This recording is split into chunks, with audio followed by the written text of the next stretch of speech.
On December 15th, 1967, the Silver Bridge collapsed without warning, killing 46 people in the icy waters of the Ohio River. But weeks before that, something was watching. A creature with glowing red eyes, 7 feet tall, wings like a bat. It wasn't the first time he was seen, and it wouldn't be the last. Welcome to West Virginia, land of cryptids, curses, and ghosts who speak from the grave. This is the Afterlife Hotline, and tonight we're taking your calls from the Mountain State.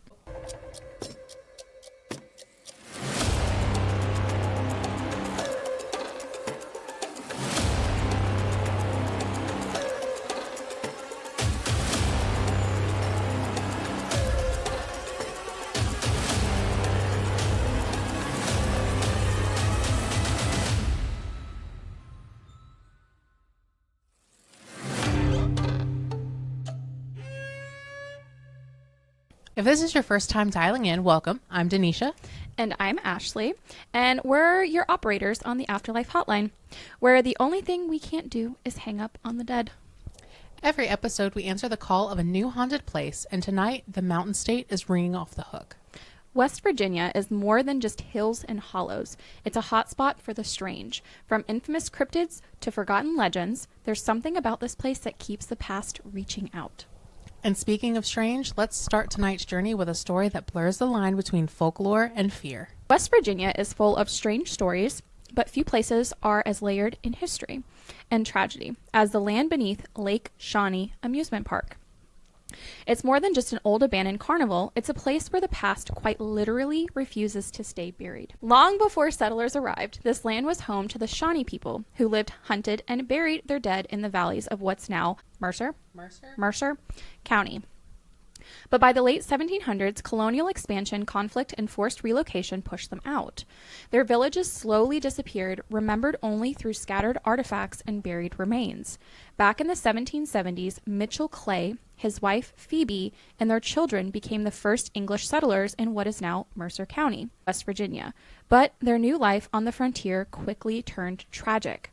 In 1783, while Mitchell was away, members of the Shawnee tribe attacked the family's homestead. 2 of the Clay children, Tabitha and Bartley, were killed on the property. Mitchell later tracked the attackers into Ohio, only to discover that his 3rd child, Ezekiel, had been captured and burned at the stake. Oof. Yeah. All 3 children were eventually buried on the land, and today a monument stands in their memory. But while this was the first known tragedy on the property, it wouldn't be the last, especially when it comes to children. In a sense, the vanishing town of Shawnee isn't just a mystery, it's the story of an entire culture that was pushed into the shadows of history. But the land didn't forget. In the 1920s, a man named Conley Snidow bought the land and, completely unaware of its past, turned it into a cheerful little amusement park. I don't know how I feel about that, though. I don't either. But to be fair, I don't think he knew What it was. Yeah. Fair. There were rides, a swimming pool, cabins, and it became a summer escape for local families. See, that's the thing. Is like you can go to all these places and be completely unaware of what happened on the grounds way before. You have no idea what's going on. Yeah. Or what happened. Mm-hmm. That's why I think some places can be haunted without actually, like a home could be haunted even if it's brand new, because you don't know what happened on the land. Yeah, it's not necessarily the home. It's the grounds that the home was built on. Yep. But tragedy struck again and again. At least 6 people died on the property, including a little girl who was hit by a delivery truck while riding a swing, and a young boy who drowned in the pond because his arm got caught in the pool drain pipe. Locals started whispering that the land was cursed. The park eventually shut down in the late 60s, and attempts to reopen it years later didn't last. In the 1990s, something chilling happened. While trying to redevelop the site, the new owner uncovered graves. Lots of them. Nearly 3,000 of them. Sheesh. Yep. Archaeologists confirmed the land had been a Native American burial ground. Many of the skeletons were children. That's when the ghost stories really took hold. People reported swings moving on their own, which it is a fact that the swings that are there, I believe the swing that the little girl supposedly died on, it was marked with a red ribbon. Laughter when no one was around, shadowy figures near the pond. Some saw a little girl in a bloody dress, believed to be the child who died on the swing. Others have captured EVPs, orbs, even full-body apparitions. And today, Lake Shawnee Amusement Park is one of the most haunted places in the U.S., featured on shows like Portals to Hell and The Unexplained. That I did not know. Mm-hmm. But its story is more than just spooky. It's about loss of lives, of culture, of history, and how some places can't seem to move on. The story of the Lake Shawnee is more than a ghost story. It's a reminder of the Shawnee people whose homes were taken, of the tragedies that followed, and of how places can carry energy, memory, and grief across generations. It's one of those rare locations where history and hauntings overlap so tightly, it's hard to tell where one ends and the other begins. Whenever I was looking at the map, there is the area of the amusement park, and then there is the area of where like the town had vanished, which is the Shawnee tribe, because supposedly they were there one day and then they were not there the next day, but people have said it's because they got pushed out of the area, which is more than likely very true. People didn't know, and then also, like I said, with the amusement park, they didn't know that the Shawnee people were there until they uncovered everything buried. Which is kind of insane, the fact that like nobody knew anything of their existence until it was found, dug up, and it was like hundreds of years had passed, which I mean, even to this day they still dig up stuff that you know. And I do have 2 little personal encounters that I found on Reddit. The first one is from Ghosts and Stuff. Said, I was on a paranormal team that investigated this place twice. We had some wild activity between hearing someone talk next to us, hearing a wooden door slam where this old ticket booth is. But the wildest thing was 2 guys on our team seeing what looked like someone walking with a phone light near the sign. It went behind a building, came out on the other side, and then disappeared. When this happened, it was pouring outside around 2 a.m. A couple of us drove over to the spot to see if someone was on the property that shouldn't have been and was fucking with us, but there was no one. Where they saw it was a spot with a ton of mud, and there were no footprints or anything. Place is definitely haunted. And this next one is from Papa Fisher. Said, a few years back during my junior year of high school, I was in a tourism class at my vocational school. It was a lot of fun, honestly. Me and my buddies got to go on trips while others were stuck in class. In mid-October of 2017, we went to Pipestem in Pipestem, West Virginia. That's a mouthful. The first day was pretty standard as far as a trip can go. Me and the guys had our own cabin out in the woods, and the girls had the same accommodations. The next day, though, things got really weird. We were bored in our cabin, and the following night, so we decided to head to Lake Shawnee. It was an amusement park built on an Indian burial ground that operated back in the early 1900s. It was shut down in the late 60s, and I believe after a child drowned in the lake. We waited till after dark, and then headed over there because it was only like a 10-minute drive. We're laughing the whole way over there, just acting like dumb teenagers. As soon as we pulled near the tree line, the park played just beyond. Something felt off. All the joy was sucked out of me. I just felt like we weren't welcome there. The park has 2 attractions, the Ferris wheel and the swings. Basking in the full moon, the park looked hauntingly beautiful. At this point, we're still being shithead kids, and I decided it's a good idea to take a seat on one of these swings. We hang around for 20 more minutes, but just as we were leaving, I feel a burning sensation on my lower back. Know where that's going. Like someone had pressed a hot iron against it. Ignoring it wasn't helping, as it just intensified the scorching pain. I tell my buddy to pull out a flashlight and check out my back, see if I scraped it on a branch or some rust at the park. Sure enough, 3 distinct claw marks ran the length of my lower back. It made all the hairs on my body stand up. I felt like something was there, hovering over me like a dark cloud. We went back to our cabin, and the scratches were nowhere to be seen at this point, but I wasn't feeling any better. I felt like I was a passenger in my own body, like I was in third person. There was something malevolent. I could feel it, but I was tired beyond belief at this point, so I go to our room and crash on the bed. At about 3 a.m. that night, one of my buddies calls from the living room, his voice trembling. Me and my 2 other buddies in the room go to check on him. The front door was wide open. He looked gaunt, drenched in sweat appearance as how I felt only a couple hours earlier. He explained he was fast asleep on the couch when he felt a cool breeze across his face, sitting up and seeing the seemingly endless wilderness outside our cabin. We were all shook pretty bad, as well had locked the front door, and all of us stayed in our rooms for almost the entire night. I didn't believe in all this ghost bullshit before this happened, but something followed me back from Lake Shawnee. Something evil, and perhaps something even ancient. Jeez. I believe it. Oh, yeah. Well, one, you don't want to, I mean, obviously they were just teenagers, but you don't sit on that kind of stuff. No. But it's crazy because I believe from what I read, even to this day, that the park is open. It's not like functional. Yeah. But you can go tour it. Mm-hmm, you can buy tickets and you can tour it. You can tour it during the day. You can tour it at night and have you could try to sleep there. You know, that's One thing I found with West Virginia in my research and the two of the places I'm going to talk about is they offer day, night, and then overnight sleepover Yeah, tours. I think that's nice that they offer a little range, because some people might not want to be there during the night and they just want to visit it during the day, or, you know. Some people might want to try to get like the more active experience. Yeah. And then even during Halloween, they have what they call the dark carnival there. And so they actually set up a carnival on the grounds. But yeah, I would take pictures of stuff, but I don't think I would go and sit on a place where a girl possibly had died. No. But yeah, that's pretty interesting, I thought. Yeah, I think it's interesting that there's a connection of the places without being the same. Yeah, because they're only like 1 or 2 counties over from each other. I think there's like 1 county in between them. But I mean, I would assume that the Shawnee tribe was dispersed throughout of it. Yeah. So in the heart of West Virginia, among the quiet hills of Weston, stands one of the most haunting relics of American psychiatric history. We got it this time. First try. The Trans-Allegheny Lunatic Asylum. Its stone towers loom like a forgotten castle, the walls echoing with a past that was never meant to be silenced. Once a beacon of progressive mental health care, the asylum now draws a different kind of visitor. Those seeking the shadows, stories, and things that cannot be explained. The asylum was originally authorized in the early 1850s under the influence of reformer Dorothea Dix, who believed mental health patients deserved compassion and dignity. Architect Richard Snowden Andrews, it's my maiden last name, designed the structure under the Kirkbride Plan, a theory that emphasized sunlight, fresh air, and staggered winds to encourage healing. That seems to be a common trend. Well, that's what the other place did. I was going to say, I think it's only a select few of the psychiatric hospitals could followed that plan. Yeah. If you didn't watch the last episode where we talked about Michigan, go watch it. I couldn't say psychiatric for the life of me. Funny.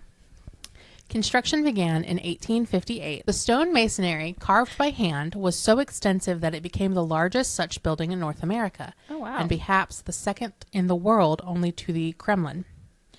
But before its doors even opened, conflict set in. When the Civil War broke out, Confederate raids and Union troop occupation interrupted the process. Gold meant for worker wages, about $27,000 worth, was seized and redirected to support the new Union-backed government of West Virginia. The building finally opened in 1864, even though much of it was still very unfinished. What began as a facility meant to house just 250 patients would soon swell far beyond its intended capacity. Oh, no. I feel like that also seems to be a running thing with psychiatric places, is that they're overfilling them. They're just throwing everybody in there. Yep, and then that's where things go wrong. Mm-hmm. At its peak in the 1950s, the Trans-Allegheny Lunatic Asylum housed over 2,400 patients, nearly 10 times what it was designed to hold. Conditions quickly deteriorated. Overcrowding, neglect, lack of basic sanitation, and outdated practices became the norm. Treatments ranged from the ineffective to the barbaric. The asylum was a site for the infamous West Virginia lobotomy project, where thousands were subjected to the ice pick lobotomies, often without consent. Oh, no. Many never walked or even spoke again. Staff stretched thin and undertrained often resorted to extreme methods. Patients were restrained for days or even weeks, some caged and others simply just appeared. And the deaths? Hundreds, maybe more. The on-site cemetery holds graves with no names, only numbers. Anonymity in death reflecting the invisibility they endured. It's just like the one in Michigan. By the 1980s, public pressure and new standards of care began to shut down asylums across the country. The Trans-Allegheny was no exception. The last patients were transferred out in 1994, and the halls fell completely silent for a time. But not for long. That wasn't that long ago. Nope. 1994. That's literally the year before I was born. Mm-hmm. That's Kristen Stevens' year of birth. I can't believe that was still running until that. In 2007, the building was auctioned and sold. By 2008, it reopened for history tours, preservation efforts, and something else: ghost hunts. Because the asylum is not just a monument to tragic medical history, it is, according to countless visitors and investigators, one of the most haunted places in America. From the moment that you step inside, there is a weight in the air. Visitors report cold spots in empty corridors, doors slamming shut with no one around, whispers coming from long-abandoned patient rooms. Apparitions have been seen roaming the 4th floor, which is apparently the most active level of the floor. It always seems to be the top floors. Well, it's also home to the violent patients. Oh, shit. That's, yep, that'll do it. And electroshock treatment rooms. And the site of at least one reported murder. Oh, God. Wait. A murder? One reported. After it closed? I think during. While it was open? I think so. You would think there'd be way more with as much shit as they were doing to the patients. Well, or like a patient murdering. Yeah, I think it was like a patient murdering somebody. Oh, okay. Not the deaths caused by the lack of medical care. Yeah, because that would be like in the thousands probably. Because that would also just be medical malpractice, I believe. Yeah. Not. In the Civil War wing, shadow figures are known to dart along the edges of vision, while the old children's ward is said to be haunted by the spirit of a young girl named Lily. Oh. Lily is believed to have died at the asylum at a very young age, though her exact story is still very unclear. Some say that she was the daughter of a staff member, and others say she was a patient herself. Either way, she is said to be one of the most active spirits on the grounds. Paranormal investigators have caught audio recordings of her voice, often responding to questions with giggles or single-word answers. Aww. Guests often will leave her gifts, like stuffed animals, candy, handwritten notes, and sometimes they are mysteriously rearranged the next morning. In the lobotomy recovery rooms, many report the feelings of dread, nausea, and sudden despair. Paranormal teams have recorded unexplained voices saying, "Help me," or simply, "Stop." Perhaps the most disturbing are these reports from overnight investigators, beds being dragged across the floor, screams from empty halls, and being watched when no one is there. Whatever remains inside is unclear, but the building has not forgot the pain that it once contained. Today, it is a historical landmark, but it's also a threshold between past, present, science, and superstition, the seen and the unseen. It is a place where stories live on, and sometimes so do the storytellers. If you visit, stay with the group, and if you hear footsteps behind you, do not turn around. Nope. I'd be hightailing it out of there. Now let's talk about a cryptid you probably haven't heard of, but absolutely should have. Tucked away in the waters of the Monongalia River near Fairmont, West Virginia, lives the legend of the Ogua. O-G-U-A. Ogua. Ogua. Ogua. Ogua. A creature that sounds like something straight out of a prehistoric nightmare. Imagine a giant turtle-like beast weighing up to 500 pounds with a spiked shell, a long serpentine tail, and the jaws of a snapping turtle on steroids. Not exactly your average river resident. Sounds more like Bowser. It makes me think of, honestly, I first saw this, which is the space turtle that actually defeats Pennywise. I think it's like the like what the kids see is like a beacon of hope. Oh, the turtle. I like turtles. I like turtles. All I'm seeing in my brain is just Bowser. This thing is Bowser a turtle? He has a turtle shell. Oh my god. He's like a snapping turtle. Oh my god. Oh. Oh. What do you think he was? Because you know how his little minions are little turtles. It's just It clicky clicked. I always just thought that they were cute little turtles that you would throw. I didn't really think. Well, because his has like the ghosty ones, I think. Yeah. All right, this thing isn't just chilling in the mud either. According to the old local lore, it is a predator, big enough and strong enough to pull deer into the river and drag them under without a sound. That's the part that really sticks with people. The image of a peaceful riverbank, a deer taking a drink, and then nothing. Just a splash, and it's gone. You were planning that, weren't you? Nope, I just came up with that on a whim. Some say the Ogua's roots go way back. Native American oral traditions in the area spoke of monstrous river dwellers long before settlers arrived. But the first written accounts come from the 18th and 19th century settler journals, where people describe seeing strange wakes, ripples, and even the creature itself surfacing briefly before disappearing into the murky depths. This is why I don't go swimming in rivers, especially in West Virginia. Unlike Bigfoot or Mothman, the Ogua hasn't gotten much modern attention. Sightings have been sparse, possibly because the Monongalia is wide, fast, and deep in places. If something's lurking in those waters, it has plenty of room to hide. There are theories, of course. Some think it could be a surviving prehistoric species like a giant alligator snapping turtle or even a relic from the age of dinosaurs. I believe that because there is sea turtles that are huge in the ocean. And I'm pretty sure there's some freshwater turtles that get really big too. So, could be. Others believe it might not be an animal at all, but something paranormal, a spirit or a shapeshifter tied to the river itself. It's a good possibility. The Ogua sits in the fascinating cryptid gray area. Not quite myth, not fully modern folklore, but something ancient that still manages to make people look twice at the dark water. So next time you're near the Monongahela River, especially around dusk, take a moment. Listen for the silence and maybe check the water line. Because if the Ogua's out there, it's been watching for a long, long time. Tucked away in the shadows of an ancient burial mound behind the cold Gothic stone walls of Moundsville, West Virginia, stands a prison that once held the most dangerous men in the state and may still hold the restless energy they left behind. Construction began in 1866. By 1876, so 10 years later, the West Virginia Penitentiary stood tall, modeled after the fortress-like design of the Joliet Prison in Illinois. Thick stone walls, turreted towers, and the razor-sharp Gothic architecture created more than just a prison. It was a monument to control, punishment, and eventually horror. For nearly 130 We're professionals! For nearly 130 years, this facility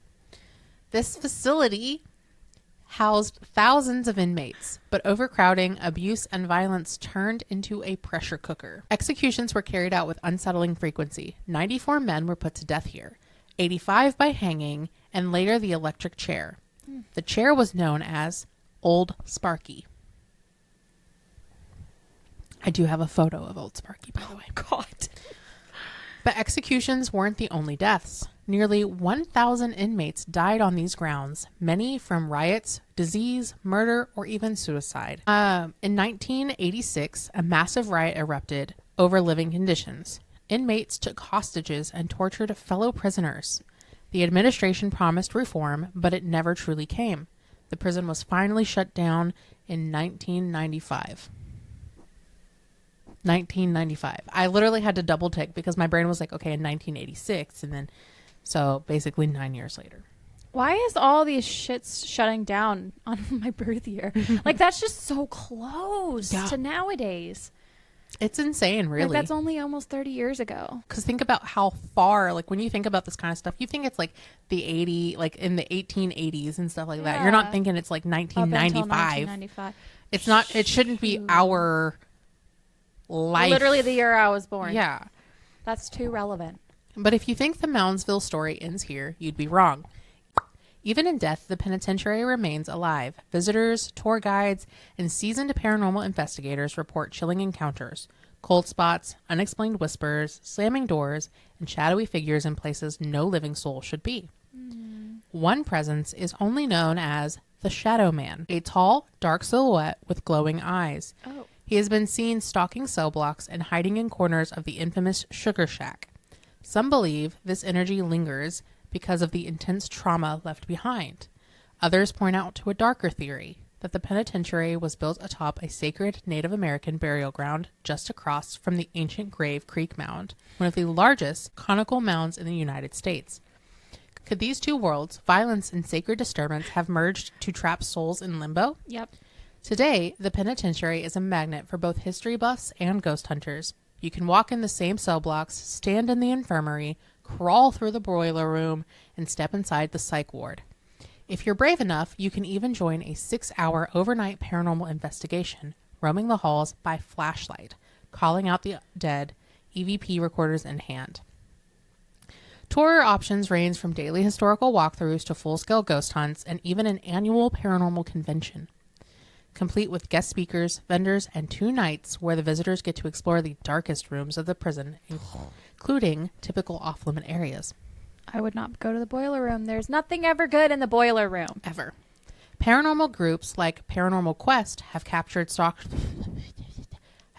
shocking evidence, disembodied voices, cold spots, and even what sounds like a gunshot echoing from the past. Oh. During one investigation, a spirit box session captured a voice screaming, "Get out."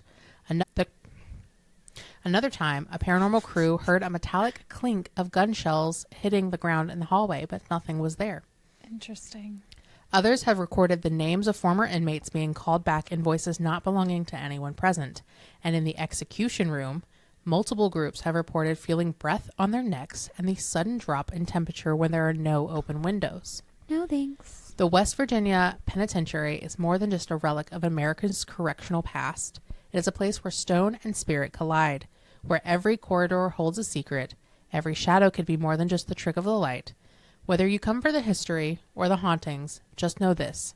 Some prisons truly never let go of the people inside them. That's terrifying. To feel breath on the back of your neck. No, I don't want to be touched by a ghost. Yeah, no. Mm-mm. I draw the line. Do not touch me. Do not breathe on me. Do not scratch me. Also, just a little blip. If you've made it this far into the video, if anybody's from Maine or up near Maine, we're planning on going to the very southern part of Maine in September. And if you know any places around, say, like the Kittery, Ogunquit, that area, where the that's New haunted. Hampshire line is. Yeah, even in a little bit of northern New Hampshire. If you know any places that we can go investigate or even just go see, or please. When you think of UFO sightings in the U.S., your mind might go to Roswell or Area 51. But tucked away in the Appalachian Hills, West Virginia has had its fair share of strange sightings in the sky, and some of them are downright chilling. West Virginia, mountain mama, take me home. Country road. 1952, the Flatwood Monster Incident in Braxton County. Let's start with one of West Virginia's most infamous encounters, though it's technically more than just a UFO sighting. On the evening of September 12th, 1952, a group of kids in Flatwoods saw a bright light streak across the sky and crash into a nearby hillside. When they and a few adults went to investigate, they didn't just find a glowing craft. They found a creature. Tall, towering, mechanical or alien looking, with glowing red eyes and a metallic body floating above the ground. Witnesses later reported a strange, pungent mist, burning eyes, and even nausea. Some believe they saw an alien being. Others think it was a mechanical probe or even a government test gone wrong. Either way, it wasn't swamp gas. The Air Force dismissed it quickly, but the witnesses stuck to their story and still do, even decades later. In 1968, it is the Lost Time Incident in Parkersburg. Just 1 year after the Mothman frenzy, a man near Parkersburg claimed he was driving home late one night when he saw a glowing disc hovering above a field. He blacked out, and when he came to, over an hour later, had passed. His watch had stopped. His headlights were off. He couldn't explain the missing time, but others in the area reported strange lights in the sky the same week. He never spoke publicly again, but the MUFON investigator later shared the account, and it's one of West Virginia's earliest missing time cases tied to possible alien contact. 1978, the coal miners' encounter in Logan County. A group of coal miners in Logan County claimed that they saw a metallic craft hovering silently above the treetops during a night shift. It made no noise, just hovered, emitted a soft hum, and pulsed with blue light. One of the men said his walkie-talkie cut out completely, and several of them later reported headaches, nosebleeds, and a metallic taste in their mouth. Ugh. I mean, that could also be from the nosebleed. Yeah, but I don't like how this has a physical effect on people.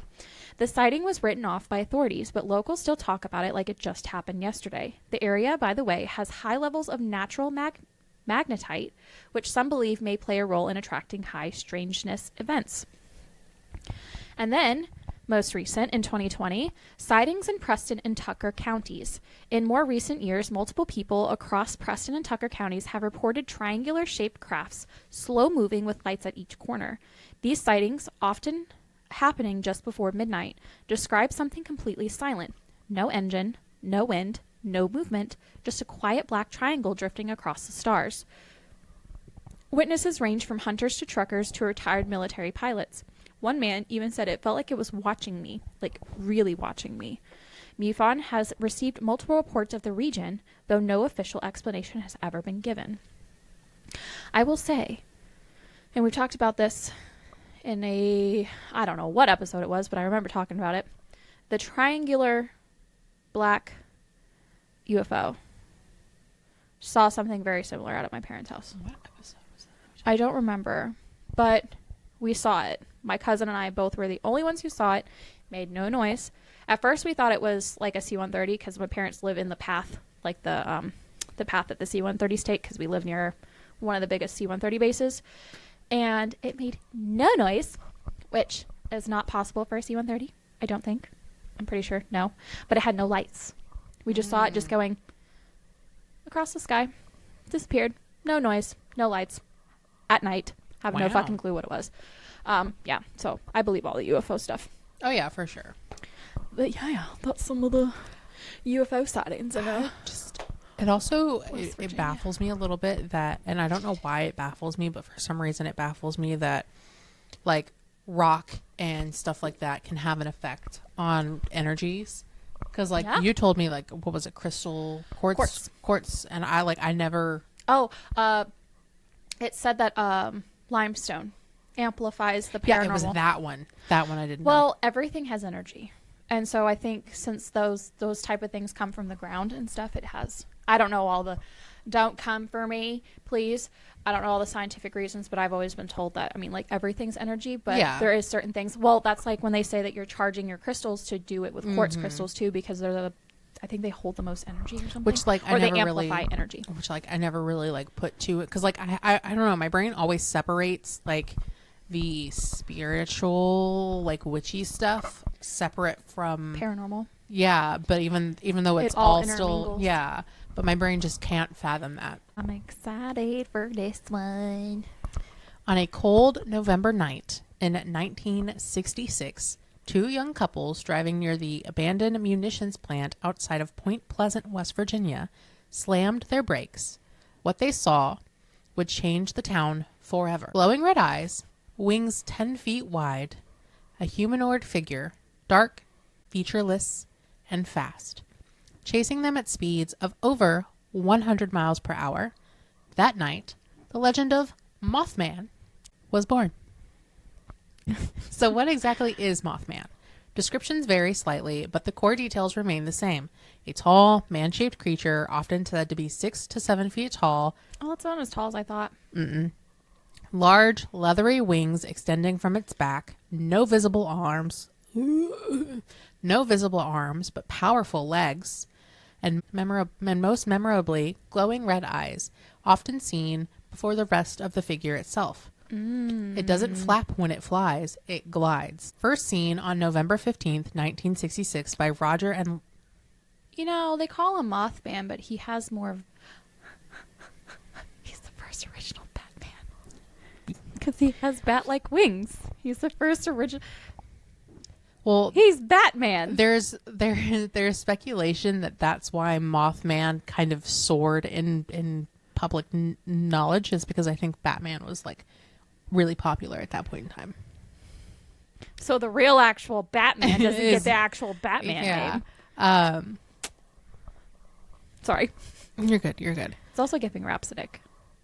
Oh, yeah, but that's Faye. Yeah, it just reminds me of his wings. Wings, yeah. First seen on November 15th, 1966 by Roger and Linda Scarberry and Steve and Mary Millete, the creature quickly became local and national sensations. Over the following 13 months, more than 100 people around and in Point Pleasant would report encounters with the winged enigma. Wow. Then, on December 15th, 1967, tragedy struck. The Silver Bridge, which connected Point Pleasant to Galapagos? Why do y'all do this to me? Gallipolis? Ohio. Gallipolis. Pleasant Point to Gallipolis, Ohio. Collapsed. If that's wrong. Sorry. Collapsed during rush hour traffic. 46 people died, many plunging into the icy Ohio River. Mothman sightings then stopped. Oh. For some, the timing was too perfect to ignore. Yeah. Had Mothman come to warn the town, or was he the omen of what was to come? The connection between the cryptid and the disaster solidified the Mothman legacy, not as a monster, but as a possible harbinger of doom. Because he never killed anybody. Mm-mm. Like, they made him kill people in the movies, didn't they? I think they did. Or was that... I think you're thinking of like the killer moth in Batman. No, there's another thing. Are you talking about Jeepers Creepers? That's what I'm thinking about. Jeepers Creepers, where'd you get those peepers? Because he steals your eyes. He needs the body parts, so he takes your eyes so he can see. That's what I'm thinking of. Yeah. Not the poor Mothman. Not you putting that on Mothman. Dang. I'm sorry. Since then, theories have spiraled in every direction. Some believe Mothman is a mutated creature born from a government experiment that was nearby a TNT area. Probably. An interdimensional being, possibly slipping through rips in reality, hence his sudden appearance and disappearance. Yeah. UFO connected entity, as Point Pleasant also reports a high number of strange lights in the sky during the same periods. Oh. Others suggest Mothman is not a creature at all, but a psychic projection, a manifestation of tragedy and fear. Mm. And then there's the cryptid comparison. Is Mothman a modern-day banshee, a thunderbird, a misidentified owl? The debate rages on. That's a big owl. Well, I'll get into that in just a second. Okay. Despite the fear he stirred in the 60s, Mothman is now a source of pride in Point Pleasant. Every year, thousands flock to the Mothman Festival, a 2-day celebration of cryptids, conspiracy, and Appalachian mystery. There is even a Mothman museum filled with eyewitness sketches, newspaper clippings, and artifacts from the Silver Bridge collapse. A towering 12-foot stainless steel statue with silver wings and glowing red eyes now watches over the town. Mothman is more than just a cryptid. He is part of the soul in Point Pleasant. Mothman, however, does not retire in 1967. Sightings have popped up all over the globe right before disaster. In Chernobyl, Ukraine, several workers reported seeing a black bird with red eyes shortly before the nuclear disaster in 1986. Hence why people could identify him as an owl. That makes sense. In New York, witnesses near the Twin Towers claim to have seen a similar creature just days before the attack. I've never heard of that. More recently, sightings in Chicago, started in 2017, have reported dozens of Mothman-like creatures around O'Hare Airport. Is this the same entity? We don't know yet. 2017? Mm-hmm. What the? Whether you see Mothman as a protector, a warning, or a phantom of fear itself, one thing is certain. He has never truly left. He just simply waits. Okay, y'all. For anybody who has had any sightings of the Mothman or a creature that looks like Mothman, A big black bird with red eyes. No. Or if you have any family stories of people that you know who have witnessed something like this, We just need to find you. let us know. We need, you. and we want all the stories. I need to know. I need to know the things. I just think it's crazy that anytime there's like a big disaster, I wonder if, because there's been many things that have gone on in the world since 2017, since that seems to be the last like report that I got. But I want to know if other instances have had sightings of Mothman. Like we've had... Well, I mean, because there's sightings of Bigfoot all the time. Yeah. One thing about like all the plane crashes, the bombings that have been going on, like school shootings, like all that kind of stuff. Like, where is the Mothman? Have we found him? Has he gone missing? Maybe every time that he shows up, he's trying to like... Because moths can't talk. So, like, maybe he's trying to warn people, like, hey, something bad is about to happen. Kind of like the voodoo witch, where she said something about something and then she died. The town was going to flood. Yep. I don't think he's a bad omen. I think he's misunderstood. I think he's misunderstood, too.